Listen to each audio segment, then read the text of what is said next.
What's going on, everybody? Welcome to the first ever in-person Fresh podcast. I am here live on my couch with Randy. Hi. And with Seth. Technically not our first time. Live. Yeah. The first time that they know with about camera. Yeah. with the cameras Yeah, and like true, yeah. with the camera, yeah. Not our first in-person one, though.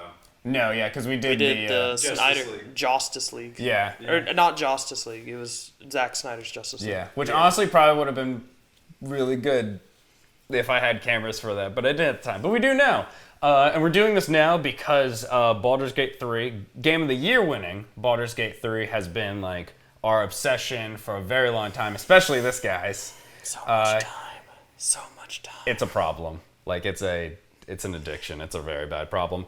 But we're here to feed that addiction. Yeah, we're here to feed it anymore. So more likely we'll be doing 2 of these where you can see our beautiful faces. First one, which is this one, going to be talking about the characters. Is Astarion better in bed than Halsem? Who knows? You'll find out later on this episode. But then after this, we'll be talking... That's a whole nother tier list. That's a whole different tier list. Third podcast recording today. All right. But that one, Later. That one only goes up on like the OnlyFans. Okay. And the next one we'll be talking about more gameplay stuff, talking about different classes, what's our favorite, what works well together, and stuff. So, yeah, guys, you're here in my living room. This is great. I love having you here. I wish it was, not as far away. But still, with that being said, though, you are in like a cooler city. So. It is. It's Nashville's cool. Last thing I want to say before we get started, I want to show off Randy's mic. Because it's the coolest mic I've ever set up. Yeah. Flash him the sword. Yeah, we gotta go a little stylish for the in-person. We gotta give him the cool mic. Seth has a laptop. I have the controller. I'll be kind of showing some gameplay. Randy needed a cool prop. I needed something. So, yeah. Without further ado, Seth, who we starting with? You're the one in charge. Who do you wanna talk about first? So, first person we're talking about is probably everyone's favorite sassy vampire. It's Astarion, voiced by Neil Newborn. He earned a award at the Game Awards last year for Best Voice Actor. Props to him. He does a great job in this whole game. So yeah, we got Astarion. Where do you guys want to start with him? So, Astarion is... he is kind of, I think it's good that we start with him because he is like by far the most like, I think popular character in Baldur's Gate. That's fair. And I think part of it obviously has to do with like, yes, he won, Voice Actor of the Year and well deserved. I think he does an amazing job. I think everyone does an amazing job in this game. Yeah, there's no like bad performances. No, but like Astarion is... I don't know what about him that like got so many people's attentions. Maybe it was because like he's like, ooh, the kind of edgiest like person, and like he's the darkest and like naughty, but Dark, mysterious, but also he has like a what is the quote? He's gay. He has a special connection to Cazador. To classical music. There's many special things about him. There's many special things about him. Yeah. And he's cool, but I don't know if I like him. I don't know if I'm in love with him as much as like every single female that has ever played this game is. What are your thoughts about him? I think part of the appeal of Astarion is that he's one of the few characters that you get in the game that is not a 100% good guy. Now, granted, everyone kind of has their faults in this game. But I think with Astarion, he is just here to basically like serve himself, and he kind of makes it very clear the first time you meet him. But I think what makes him so compelling for a lot of people is like, despite his more like self-serving nature, he does contain death. We know that he's a vampire. Thanks to the illithid tadpoles that is in his head, it allows him to walk during the day and not like, his pale complexion stays. We can put it that way. I think, not to mention, he does have some of the best and funniest lines in the game. Yeah, he is written really well. Knowing how most players are whenever they have commentary on a game, I think Asterion is closest to a player voice, if that makes sense. Like, I remember whenever you're talking at the Grove, and they're asking, like, can you go wipe out this goblin camp because they've been harassing us? Asterion is like, are we really going to do this? This is going to take hours. And as a lot of people pointed out, I think the funniest part about that is it's not the fact that Asterion doubts we can't do it. It's just that he sees it as a waste of fucking time. It's just... And I think that's what makes him so endearing, is that, one, Neil Newborn just absolutely nails just the perfect amount of, like, sassiness and, like, the flirtatious vibes that, like, Asterion just has. I'm gonna wait a little bit before we talk more about his actual story, but I think that's the key part, is just, he's just naturally a charismatic character.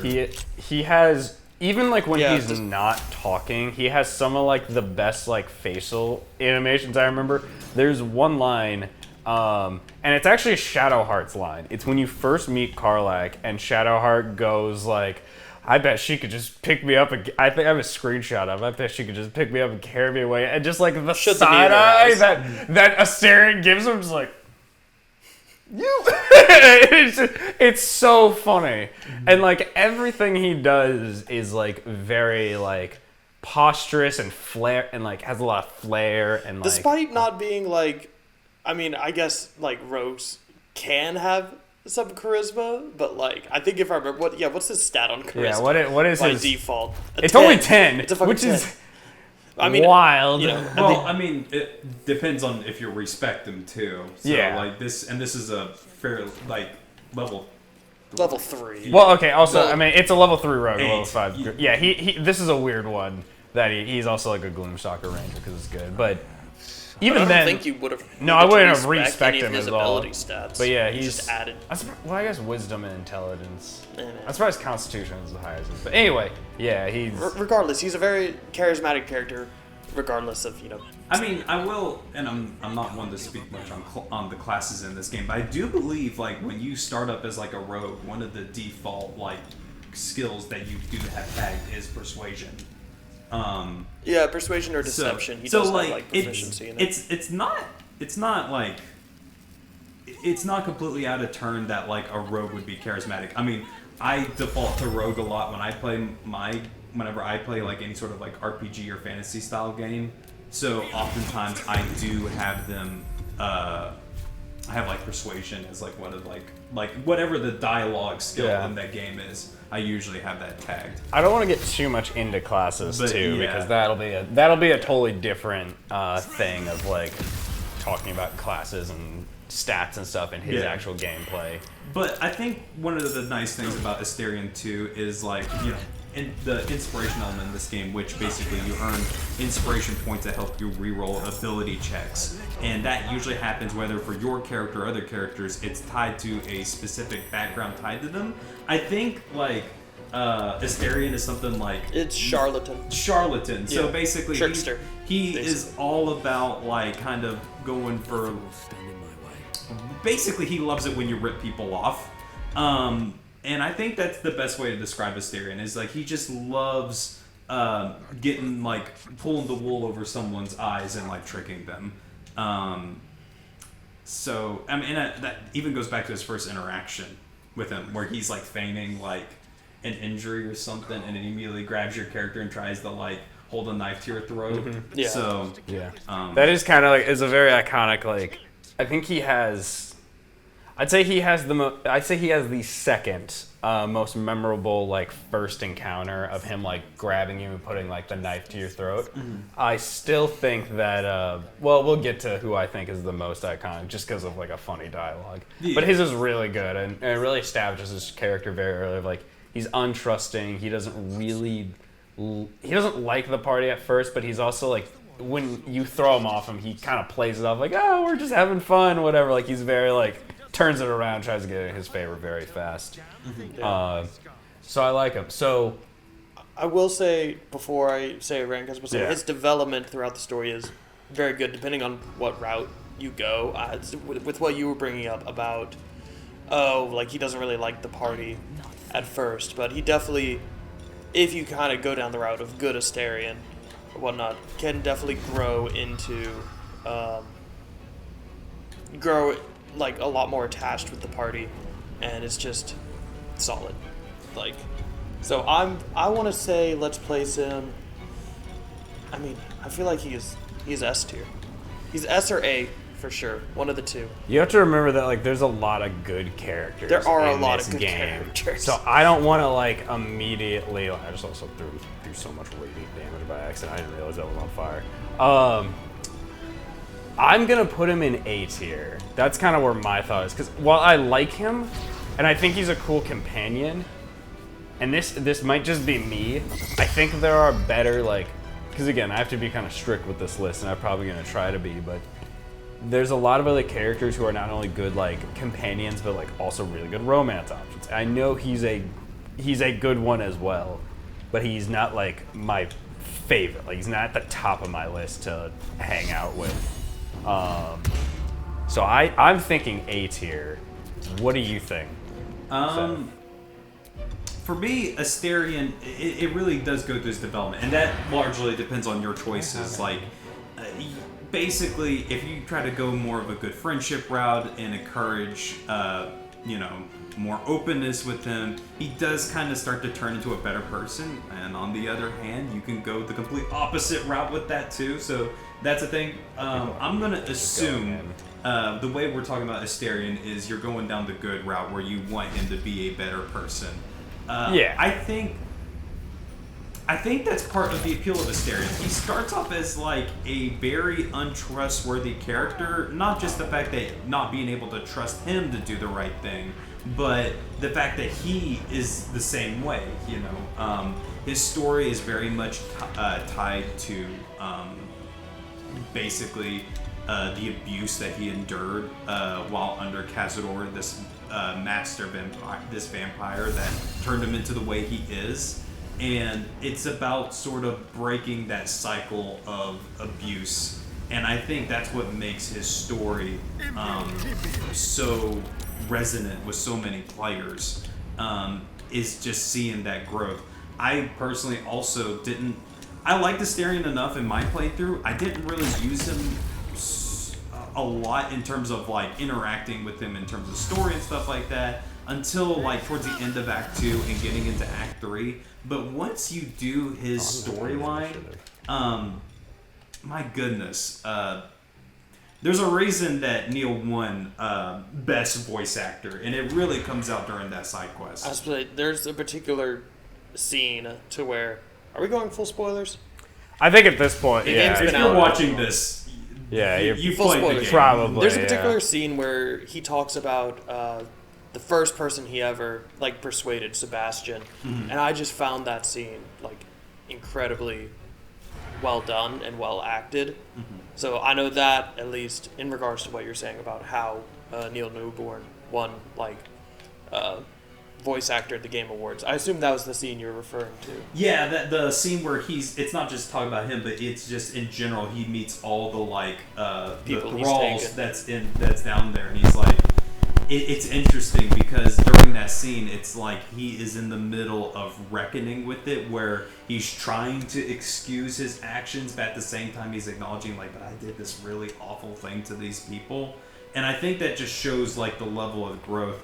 I also think whenever you do finally take down Cazador, and at first he wants to ascend as a vampire because the way he puts it, he thinks this is going to help us in our quest, but it comes from an insecurity of not being in control of his life. Yeah, not being in control and thinking he needs this power. Yeah, and I think that scene too, where you kind of talk him down from that, you're like, you don't need this to, to live your life on your terms. And I thought that was such a good scene.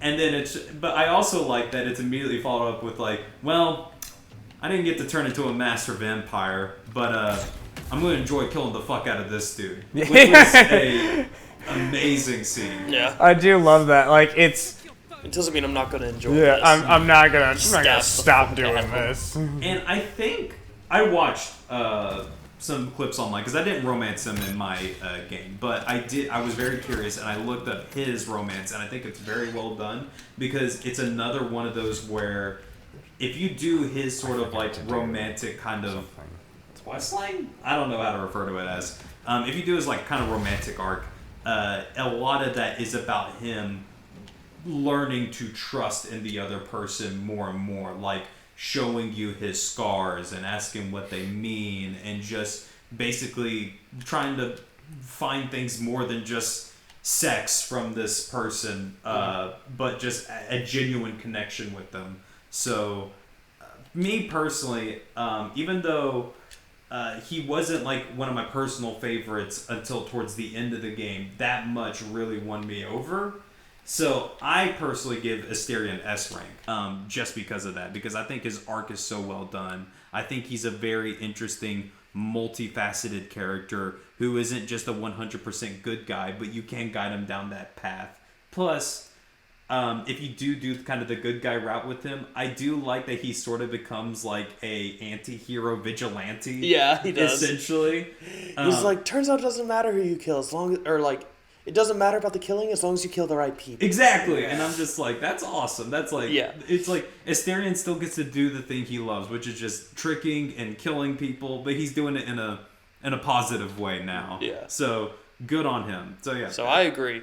S rank. Y'all doing S? That's fine. All right. I'm 2 fine out with of that. 3. Put him in S S. rank. All right. It has been decreed. Get him in there. Here we go. All right. Asterion is S rank.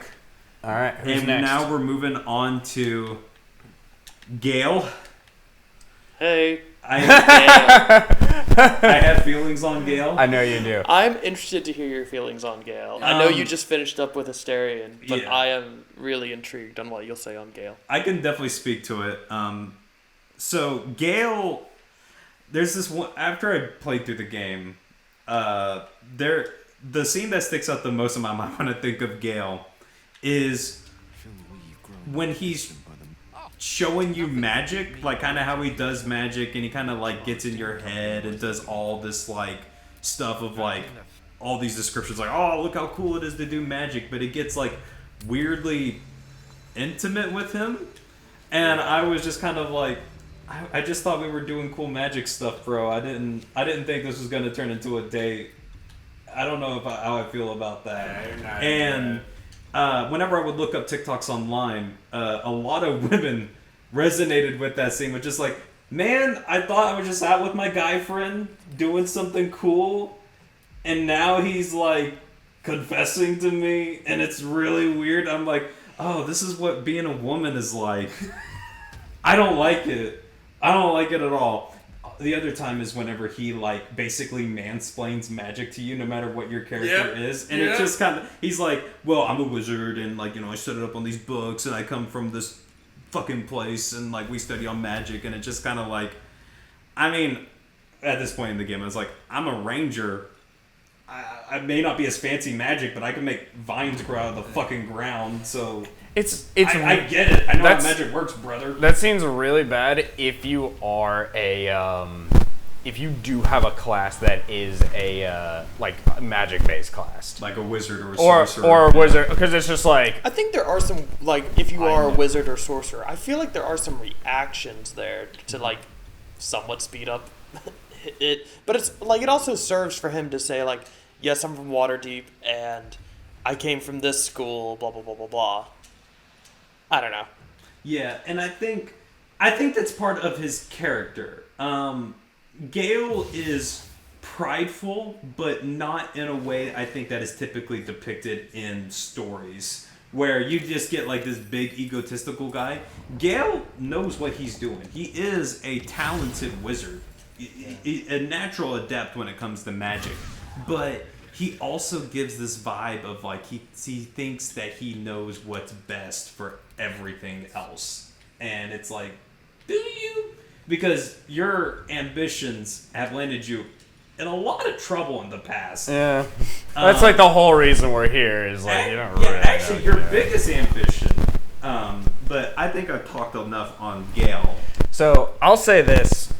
He's who I was all talking about. I think he has the best character introduction. I don't know why. Him sticking his hand out through the portal is hilarious to me. And like the fact that on Dark Urge playthroughs you could just be like, just cut his hand off and kill him right there. If you don't trust him. That's really funny to me. But I will admit, yeah, I don't like how strong Gale comes across as like, I'm the best ever at this shit. And also, he is the one that's like the most like, ooh, you're a bit weird. Like you're a little too much, my friend. I should probably explain my stance on this. I don't think that makes him a bad character. These are all elements I think that makes him compelling because it's kind of realistic of a person where it's just like yes, you're naturally talented at this thing, but you also, without realizing it, you're kind of a dickhead about it. Yeah, you're bragging. And you don't even realize it. And that's the thing, is like he's so up his own ass about like about magic and like what he's capable of that he doesn't realize whenever he's doing something that's kind of like a bit dickish. So I don't know. I think that these are not negatives. It's just part of the charm of the character. Character flaws does not make detract. a good character. Yeah, that makes a good character. And part of his story is realizing that like maybe, you know, you're not as smart as you think, and maybe you should listen to other people. But yeah, sorry, I took that over. No, you're good. And I think that's like, I think you have a like smart point that it is he does come across as bad, and it is like, it makes it hard to like try to romance him because you're like, oh, this is how like you act, this is like what you're about. And it makes it awkward and like almost like, I don't want to like be near you or like really talk to you. I will say, he gets better. I actually know a good amount of people that are like, essentially like Gale supporter, like fan, like they picked him as their like romance option. And I understand it, because he does get compelling, and I think he is interesting. But, I think there's a lot better, like, choices to do. And it's hard to kind of, like, it's hard to romance Gale immediately, because he does kind of have, like, such, like, an off-putting start. And also, like, his story, compared to everyone else, while it's good and I think compelling, I don't think it, like, hits... I don't think it hits like Asterians or Karlax or like anyone else. Like, yes, Mithra is like a terrible just being, but I don't think it like, it doesn't like, how do I put this? Like, there was never a moment other than like, well, actually no, that's not true. I was about to contradict myself. There's one moment where I think Gale's character really shines, and it's like towards the third act. And it's the moment when you're not romancing him and he's just looking at the stars talking about like what he thinks he has to do with his like explosive in his chest. And I think that is like the best moment for his character, but it's very like late into the game before you get that. Yeah, I got that scene around like Act 2, I think. Yeah, I think it's Act 2. Yeah. Still. But I want to point out once again, like these are not bad things. I kind of have to disagree that I don't think he's off-putting. I think he does have a very like, I think he has a very interesting sense of humor. I get the vibe that he is like this, you know, he is a mostly normal-ish dude, and he's realizing that like, oh, these people are very weird around me. They're very fucking weird. The scene I think of is the spider corpse in Shar's temple, where he's like, "All right, you just licked the spider. That's something you just did. That was very weird. And if you keep going, he just finally just snaps you, just like, stop licking the damn thing. Stop licking. Yeah. And I like that. I think he's funny. I think he has his own like kind of like charming dorkiness to him. And I like that his character flaws. like I said, it just adds dimensions to him. I feel like one thing we need to talk about with his character is his ties to Mystra. Yeah. Randy, I feel like, do you want to take over and talk about this? Sure, yeah. So, I will just chime in a bit on what you guys were saying in regards to... I do agree, because I feel like he's one of the people you could romance, like, exceedingly easily, but also, that's most of the characters in this game. Yeah. It doubles as a dating sim. But his is like it's him and Lae'zel are the fastest like you could romance. Yeah. I'm pretty sure. But I think he does have a bit of charm to where like if you keep him around in the party before that scene, like instead of let's say, because you could have Shadowheart, because like even just getting to the Emerald Grove, you could have Shadowheart, Lae'zel, Will, and Astarion. That's four people, so unless you're playing as one of the origin characters there, your party's full. Mm-hmm. And so, especially early game wise, sometimes wizards don't feel that powerful. So I can see some people like swapping him out and stuff. But if you keep him around and you have those additional character interactions, I feel like he helps endears himself to the player a bit more. Not necessarily fully excusing him like coming on so quick. I'm like, all right, give me like 2 more nights at least. Calm down. But that's part of the character. Like, I think that's fine though. Yeah, I suppose it is part of the character, but I think he does have a bit of a dorky charm. But to go over, so this podcast doesn't take forever, even though it probably will. It will. We'll go ahead and talk about his relation with Mystra, about basically being a I guess like a longing like ex, I guess is kind of a way of putting it. It definitely feels like that. Yeah. And so I find it really interesting to have that, because he's the only character that's like, he's like, yeah, I was a chosen of someone, and I kind of fucked that up a bit. Just a bit. Just a little bit. Sorry, I blanked for a second there. Yeah.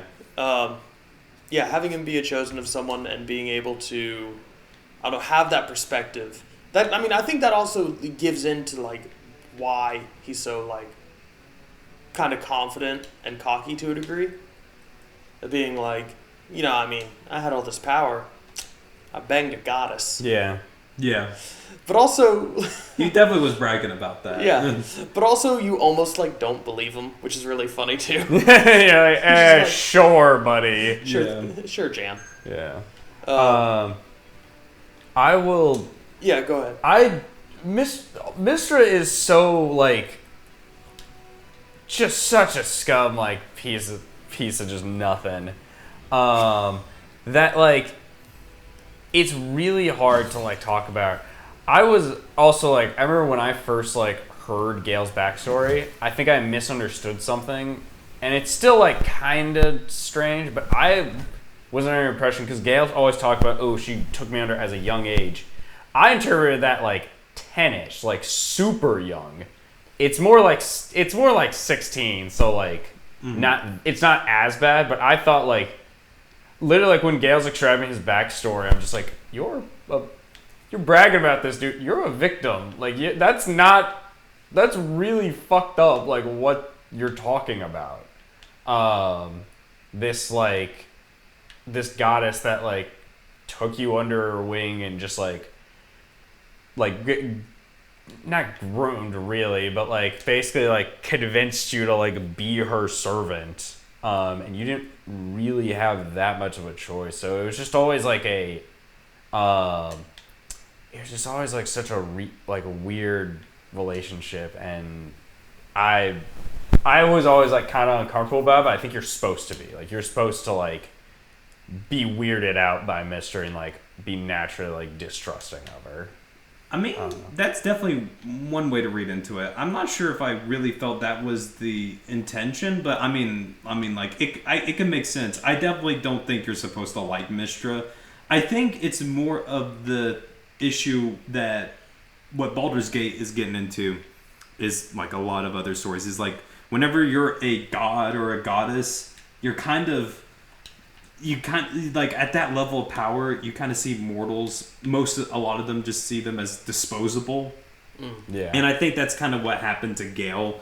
Is he had his time with Mystra, and then she kind of moved on from him, and he's still pining over her.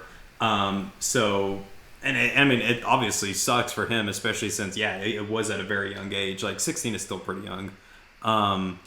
And it's, sucks for him. But I think the bigger point is, he's still, like, hung up on her, and now she's kind of coming back into his life, only to just dangle this thing like, you fucked this up, you put the Netherese orb inside yourself, now you need to unfuck this up. And how she proposes that he unfucks it up is kill yourself. Yeah, and it's just like, damn, dude. Wow. It's just like, all right, tell us how you really feel, Mystra. I think that's like the crux of the story with Gale is like figuring out a way for him to move on from Mystra, but not go about it in the worst way possible. Because there's that ambitious part of himself where it's just like, yes, I can, I don't have to do Mystra's bidding. Doesn't mean maybe you shouldn't, doesn't mean, hey, maybe you shouldn't take this power and become a fucking god in the process. Yeah. Because you have no idea what the hell you're doing. But you could. But ultimate power, though. But maybe you shouldn't, though. And to be fair, I will say this much. They don't make it like an explicitly bad thing that whenever he does become a god. If anything, he's able to do some pretty... In the epilogue, they show him doing things like, if Raphael's still alive, but like you like fucked him over, he'll be... Gale will basically be like, well, I'm the god of ambition. Fuck off. Like, you can't mess with this party. These are my friends. Which is cool. But... I think the relationship with like him and Mystra is... I don't know. It's complicated. It's also been a bit since I've played this game, admittedly. I beat it back in January, and I've not really touched it since. I will say what's interesting is, we harp on, like, Mystra being like, oh, we don't really like her, but, like, taking the crown is pretty much the quote-unquote, like, bad ending is making him become the god. Yeah. And then... But, like, what's considered the good ending is, like, especially if you actually play Gale as an origin character, and you do give the crown to Mystra, she fulfills what she says she's going to do. She's like, all right, you're my chosen again. You have all, like, your stuff reinstated, and, like, I hope you kind of learned from, fucking all that up. Mm-hmm. So, like, to a degree, like, and that's, like, the good ending. And so I kind of understand, like, how their relationship is so complicated. Yeah. Yeah, it's a interesting thing. But, okay, so we've harked on Gale for a while. I say, where are we, like, thinking?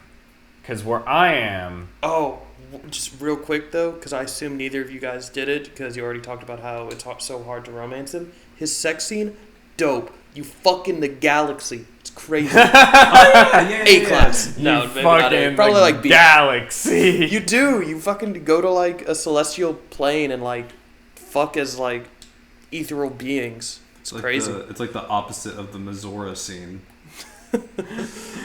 Yeah. Yeah. Anyway, I think he probably is around like a B. Maybe I think like high B. Not B. B. I'm thinking B. Okay. I think that's where I was gonna put him as B as well. Yeah, I agree. B sounds good. B for B magic. B for B magic. You passed. You passed, Gil. You passed. I do love. Okay, one other thing is I do really love his good, like his other good ending where he's like, yeah, I'm a professor. That's my ending too. That's my favorite. I like his. I think it shows. To me, I like that one so much just because I feel like it shows maturity on his end, like him. Yeah. And plus, like I feel like it's the one ending where it feels like This is the logical conclusion. No, what's the name of the cat thing? Tara. Tara is the name, but that's not the name of the species. Yeah. But anyway, yeah, Tara. I feel like that's the best conclusion with her and him too. It's just I'm a professor and I still have Tara with me. I have my little kitty cat. Oh, nice. I like that. Tara seems to be the happiest in that ending too. Yeah. So, all right. Our next companion is Halsin, the beef daddy elf. Wood elf. Oof. I'm here for it. Randy, just start with you because I think you are. Okay. You like Halsin a lot. I do like Halsin. I will admit, in regards to how we were talking earlier, because these first two characters we talk a lot about some major character flaws, and I'll admit, kind of for Halsin, it's a little lacking. Maybe I saw through the character flaws. Maybe Seth and Drew, you'll come up with. Or not come up with, but be able to see some that maybe I missed. Spoiler: I don't think he really has any character flaws. So, he's not as an intricate character. I feel. I don't think that. Well, I want to point this out. Just because he doesn't have an explicit character flaw doesn't mean he's not a good character. Yeah. Because I really enjoyed having him on our team, and then having the kind of his little. Quirks that he has, to where he's just he is stereotypical, but also not in regards to you can get to know him and ask him about some of the things he loves, and he's just you won't be surprised. I love nature. I like to whittle as well, whittle little ducks, and at the end of the epilogue, he'll give you a little duck, and it's just oh, and he's I have a passion for storytelling, and a bit of a sweet tooth, and yes. It's honey. And so, I don't know, he's just cute. And I like him. He's cute and adorable and a big, beefy elf boy. He is just I don't know how to describe him, but he is he's a cool dude. He's just a mate. He's just a dude, and it almost feels because he's also the other not the only, but one of the few companions where he doesn't have an illithid. He doesn't have a thing in his head to communicate with everyone. He's just a guy. You guys are doing some cool stuff. I'll help you on this. I want to be a part of this. Yeah. And it kind of feels you for some reason I didn't realize that he doesn't have one. No, it's something that I realized he doesn't have an illithid. Yeah. One of two companions that don't have it. Three. Yeah. Minsk. Minsk? And Jahir. Minsk has one. No, he doesn't. Yeah, he does. Well, he actually no. I think Randy might be right because he does get ask the person with over 600 hours on. I would say if the character I don't know. has it. Yeah, we'll get to. Okay, then yeah. I guess he has one too. I think the reason why I didn't think he had one is because it's so late in the game when you get him. That's true. That I didn't have any. You don't remember? To get him. But we'll come back to him. But we'll come back to him. But Halsin, I feel you on that. I think he's a really cool dude. It's one of the interesting companions where you kind of get him at part of your party finally after he's kind of fulfilled his personal storyline. Yeah, he doesn't have a personal story quest after you get him like everyone else. Which is fine. I don't see anything necessarily wrong with that. I will say that personally for me, Halsin is, and this is just me, and not really anything gets the character too much. I find him, I'm not going to say boring, because I don't think word is boring. I think he just wasn't the most interesting companion for me after his questline was over. He was just a really cool dude, and having chats with him about in nature and stuff like that. And he has some interesting commentary once you get to Baldur's Gate, where he's kind of outside of his element of nature, and he's in the city, and he's I don't really like this place. Yeah. And it's kind of it sort of stands against everything that he believes in, which is absolutely justified. That's fair, for that. Yeah. I like him as I just like him as a nice dude, but he's just beyond that. I never found him that much interesting, and it also doesn't help that for the most part, druid play styles just don't appeal to me. Yeah. We'll get to that in the class. I'll say this with Halsum. And because my experience with playing him was so weird that I really didn't even get to until this, where he I didn't do his thing until very late. I actually had to kind of even cheese the way that I got him, to actually get him, because I almost missed out on doing his storyline because of Ketheric's thing. And then even when I did do it, I'm like, okay, I got him, but I'm going to Baldur's Gate and I want to do some other people's side quests. And then I immediately went to Baldur's Gate and a different character showed up and stole your least played companion, which was me, Halsum. So she took Halsum, and I'm like, well, dang, I guess I gotta go get him eventually. And I didn't do Orin's thing until the very end. So I really didn't even get to play Halsum until very, very late into the game. And at that point, I'm just my party was maxed out. I think I used Halsum for one fight in my actual thing, so I barely used him. Again, none of this is bad about his character. I think he's a really cool character. I just have so little experience with him that I can barely even talk about him. I'll admit, I romanced him in or added him as a romance because he's pan as hell, which is cool. Yeah. I love how queer this game is, but I won't harp on that. Is that I on my most recent completed playthrough, I romanced Shadowheart and added Halsin in as well. And he does have some interesting information about to where in the epilogue, if you are romancing him, you kind of come back through to the party together, and he has info about being yes, we've gone back to the Grove, and we've kind of tried to establish more openness with it and have it be more understanding with the people of the city and stuff. Because I know that's something where as soon as you get to the Baldur's Gate, he's just I don't want to be here. I'm really out of my element. I'll help you, but I'm really only sticking around here because of that. This place is kind of disgusting. It's kind of how he puts it. But he grows to kind of like it if you actually invest some time in him. So, I say... For Halsum, I mean, he's nice and charming. I don't have much to say about him. I'm thinking A tier. Or B, but above. You like him more than Gale? Yeah, I think I do. For as little as I know about, he's just a nice dude. I don't know, and he's just a. I just like Attack of the Clones. Why? I don't know. I just like it. But okay, but you know what I mean. He's wholesome and very kind. In a game where every other companion other than one other person on this list is kind of a little mean spirited or a little self-serving, and he's just yes, he wants to do his own quest first.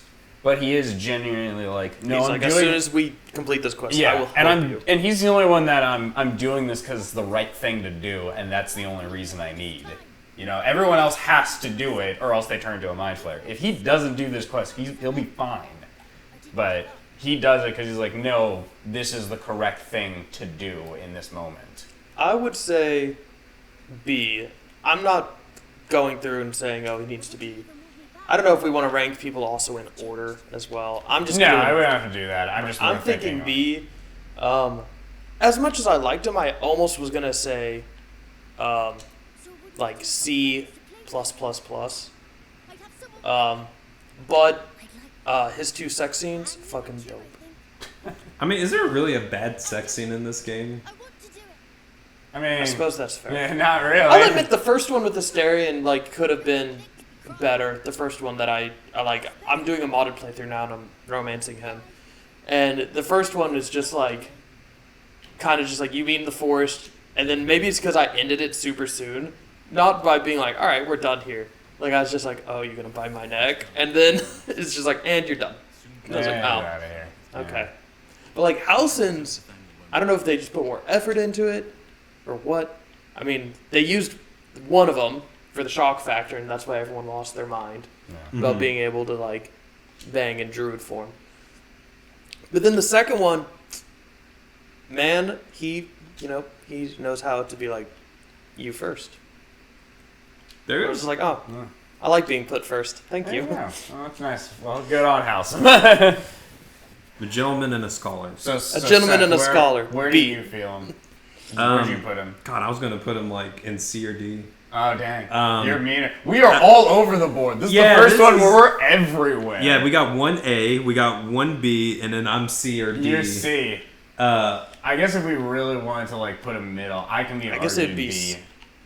I mean, we could settle with B, although, like I said, the main reason I was bringing him up from C was just like honestly the sex scene. Okay, I mean, if that's the only reason, then you'll bring maybe him not up the only reason. Then yeah, like, we'll put him in. We'll put him in C tier. C. Yeah. All right. C for Cave Bear. I win. You go win. to C. Yeah. Seth won that one. Yeah. Cool. You're all right, Halsin. You're all right. C is not bad. It's just I mean, he is the most like he's the optional one. Much like the Mass Effect tier list. I love most of these, very much all these companions. I just have to be a bit harsher today, and I never really just. Or else otherwise it'll just be S, A, and B, and then no one in C and D. So yeah, I like Halsin. He's a cool dude, but I wasn't that attached to him. All right, next up is Jaheira. The second druid that you get. The other druid. And I'm just dealing with druids. If I cut back to my screen right now, I'd be like, oh, I could show you here. She's invisible as a panther right now. Which I'll probably be cutting through this footage because like I can't obviously use everyone at once because this isn't modded. But yeah, so here's my thing with Jaheira. She's cool, and she has like a pretty decent like, interesting like story. But again, I didn't get to use her my first playthrough because in this fight that I'm going through right now, she can die, and then you don't get to use her, and that kind of sucks. That like this is a really easy fight for her to die in. The other issue is, oh damn, that killed him. Yeah, man, paladins. Yeah, they're fucking paladins. I'm sorry. The other issue with Jaheira is that she's a druid, and so is Halsin, and you get them both basically the same time. Yeah, and honestly, how I solved this problem is I just turned them both into owlbears, and I just leave them that way. You just leave them there because owlbear is really good. It's a really good form. Just leave them as owlbears. Yeah. What I'm going to do in this later is I'm going to change her into like a bard because it's wild to me in this game that of all the classes, you get a wizard, rogue, fighter, barbarian, cleric. Mithara is a paladin. You yourself are kind of quote unquote canon a sorcerer because like you do Dark Urge. But the two classes you don't get are Bard, which is really wild because that's one of the most popular D&D classes, and Monk, which I understand because as much as I love monks, they're not well. But the fact that you get two druids is so weird to me. You also don't get a ranger. Oh wait, Minsk is a ranger. You get Minsk. Yeah, Minsk is a ranger technically. Yeah. But it's so weird to me that like that's you get two of them, and like I think Halsin's great. I would kind of prefer having him than Jaheira as like my druid.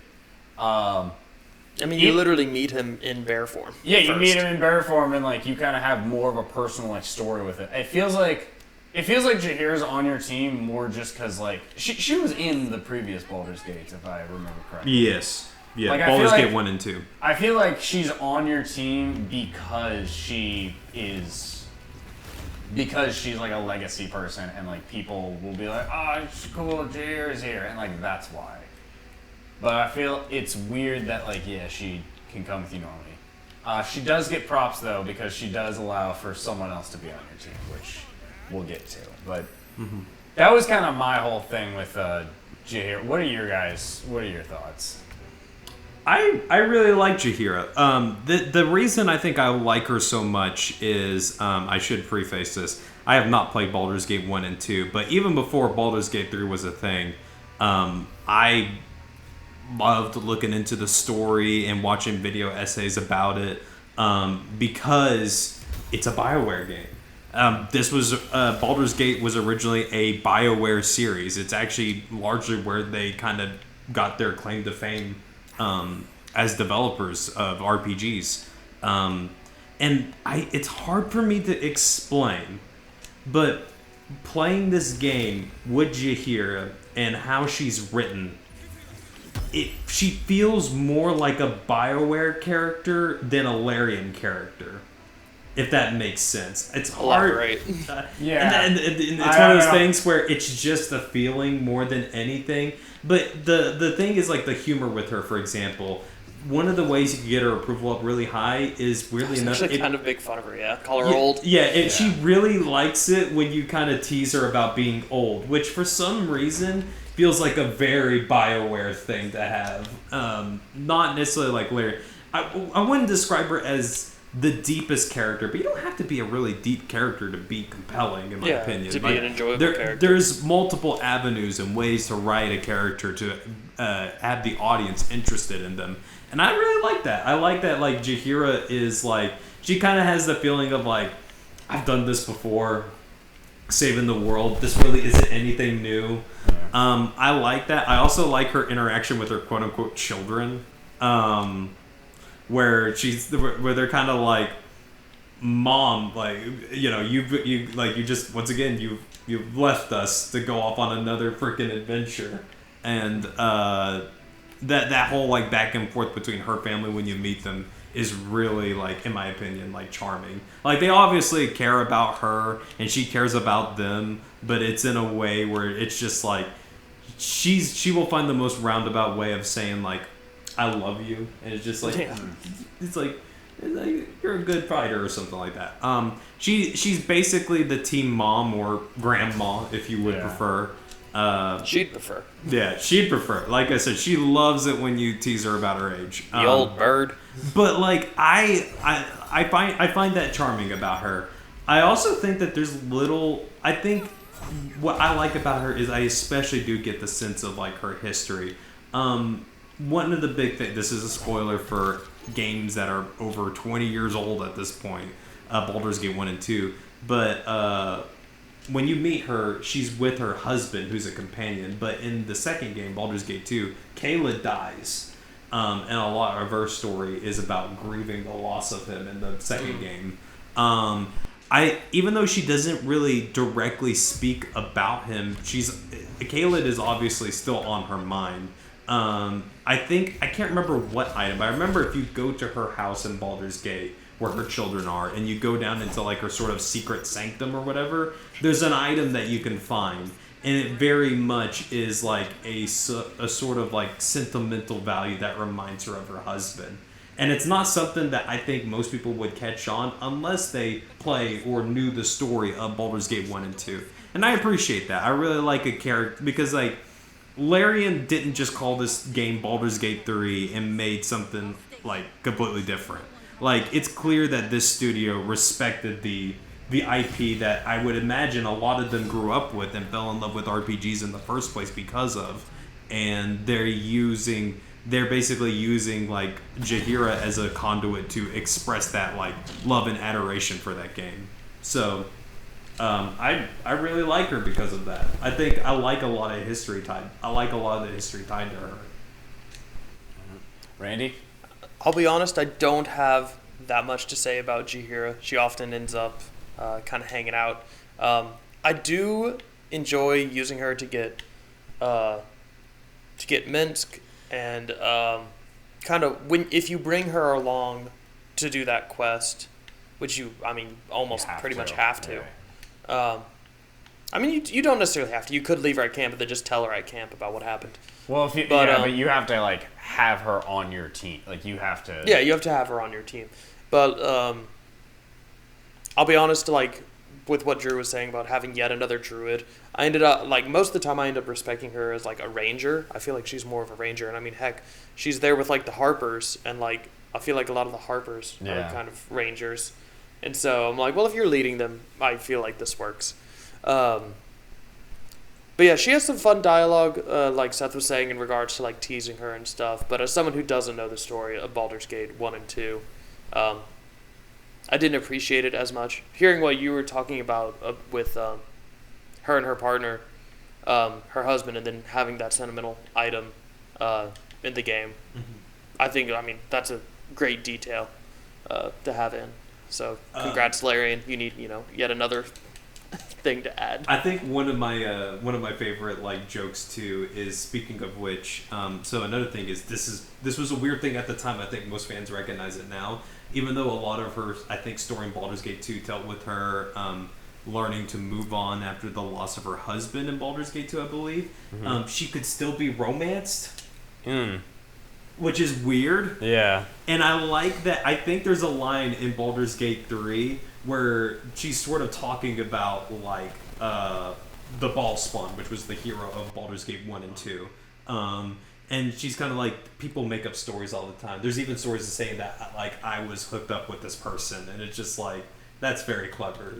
Like, just like, we're not going to acknowledge who they romance, but they're saying, like, kind of leave it open. Yeah. It's like people beg. I also forgot about the Harper stuff. One of my favorite scenes is whenever you go down there to the Harper headquarters, and most of them have been replaced by shapeshifters. Yeah. And Jaheira immediately knows, just like, something's up, and she kind of plays into it. My favorite thing, though, is I've seen clips of people where they're just kind of like, what happens if you're just a really dumb character, and you just, like, basically just fall for it? She's like, God, what's fucking wrong with you? It's like, you're stupid as shit. So dumb. But yeah, I like Jaheira. So where are we putting her? I would say, I'm going to go first on this. I will say, for me, she's A tier. I like her a lot. I'm thinking B tier. But also, again, I barely used her. I was gonna put her down with Halsin because I like Halsin, I think, a little more than her. Is C tier. Actually, no. I agree with Randy. I like Halsin more than Jaheira. Because, like I said earlier, the fact that I like Halsin as my druid more than her. And so, yeah. Even though kind of A. So I have her at A, and we have 2 C's. Want to meet in the middle at B?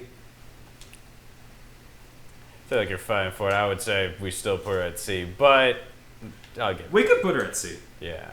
All right, Jaheira. Like I said, it doesn't mean she's a bad character. No, it just means that, like, yeah, there's a lot of really good characters. Jaheira can join Halsin at C tier and have a little druid party. Yeah, C for they can hug trees and. Maybe we should put them down a tier for D and just put it. Just all the druids in D tier. D for druid. Yeah, it's not bad. It's just because they're druids. It's just the druid tier. Yeah. Sorry, you're not welcome to the druid club. Fuck off. If you can't turn into a bear and eat my ass, why are you here? What are you doing here? So. Oh my god. All right. This will be a fun one. We are now at Karlach. Oh my god. Everyone's favorite tiefling. Do we even need to, like, do this tier list? I think we all know where we're putting her. I'm going to let Randy. Randy, I think, should be the one to speak on it. Yeah, we'll let Randy go first. I think I know where both you immediately want to put her. We both have, like, very strong feelings, so we should probably let someone else a little bit. Randy, go ahead. Yeah, Karlach. So, Karlach is a very well-developed... she's a very good character, and I really enjoy that you have someone who is, like, naive isn't the right word, but I guess, like, wholesome, but can also... Carefree. Well, like, it's not completely carefree. She becomes more and more, like, caring as it goes towards the end in regards to, like, her own mortality. Yeah. But, I guess having a character that is, like, wholesome, cocky, but can, like, also back up that cockiness. Not that Gale couldn't, I guess, but I guess when she's saying it, it's more confident. Yeah. She's more charming about it. And just she's just also so like pure. It was just like it's just this good being that got dealt a super shitty hand, unfortunately, in life. Yeah, and she still has like such a positive attitude about like a lot of stuff, despite arguably she probably has like the darkest backstory. Yeah. Yeah. And she's great for it. And it's and she has all these fun little quirks. Just dancing around. Doing a little dance. Doing a little dance. And almost any time you're not talking to her, you just look over Carla. Busting a move. Down. Shadowheart's over there crying about the fact that like my mom and dad were like kidnapped or whatever. And just Carla, she's over there. She's great. She's great. She's amazing. No, I mean, Karlach is such, like, a breath of fresh air, just, like, because, like, when your first companions are, Shadowheart and Asterion and Gale, and they're all very, like, serious, like, we got to get the mind flares, I got all this, like, Asterion's kind of joking around a little bit, but, like, not that much, like, not as much as her, and then when you finally get her, she's like, hey, can you help me kill these guys? Oh, we're killing demons? Let's go! Yeah! And she's the epitome of, like, what a barbarian is. Of just, like, I'm here to have fun. And, like, she would be doing this even if there wasn't a mind flayer, like, trying to kill her. She would still be out with you guys, just, like... We're going on an adventure to kill some demons? We're going on an adventure, I'm here for it. Also, I love the fact that she is such a Baldur's Gate nerd. Every time you meet either Jaheira or Mince or one of the old, she's like, that's Mince the Ranger. That's Jaheira. You don't know her? She goes all fangirl about him. It's great. And it's so much fun. And she's just the best. She's just, like, such, like, a breath of fresh air. In this game of like she's funny and witty and also like y'all said has probably some of like the darkest backstory in this game, and that's wild that you combine like the funniest and saddest and like character all in one. So that I feel like you wanted to talk about her. Yeah. I'm like everybody else. I was definitely won over by Karlach fairly early on. What's your hero? How do I put this? She's basically the way I kind of. I'm trying to think of a good way to like lead into this. I think what kind of really makes her work is, one, it's the voice acting. I think the voice acting is flawless across the board. But especially, I hope I'm pronouncing their name right, Samantha Beard. They do a fantastic job with Karlach. They really like embody that character and just bring like, not always goofy. I think Karlach has some level of like taking things serious, but I think it's more that she's learning to enjoy the journey as not learning. She's kind of always enjoyed the journey. Yeah, she's kind of bringing that perspective to the party to everybody else, where it is like she's just enjoying her time in this journey. Yes, it's a dangerous journey. Yes, her time is limited because of the infernal engine that's in her heart, but and the tadpole. Yeah, and the tadpole. So she's got two deadlines that she's having to get around. But it's the positivity. It is the sense of like, I'm just happy to be here on like an adventure with you guys kind of mentality that I think really wins me over with her. I also think like she's also one that like you said, she talks the game and backs it up.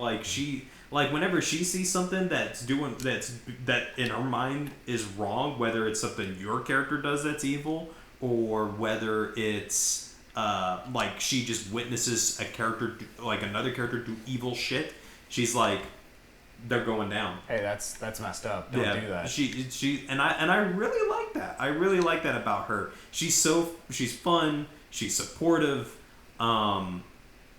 She's great, and I basically, when I try to approach a game, where there's romance in it, I inevitably fall down a hole. I always try to keep an open mind to it, where like I'd seen stuff about Karlach before I started the game. I'm like, she seems really cool, but I'm going to try to go into this in an open mind and not go for anyone explicitly. I'm just going to see what happens. Yeah, where you end up.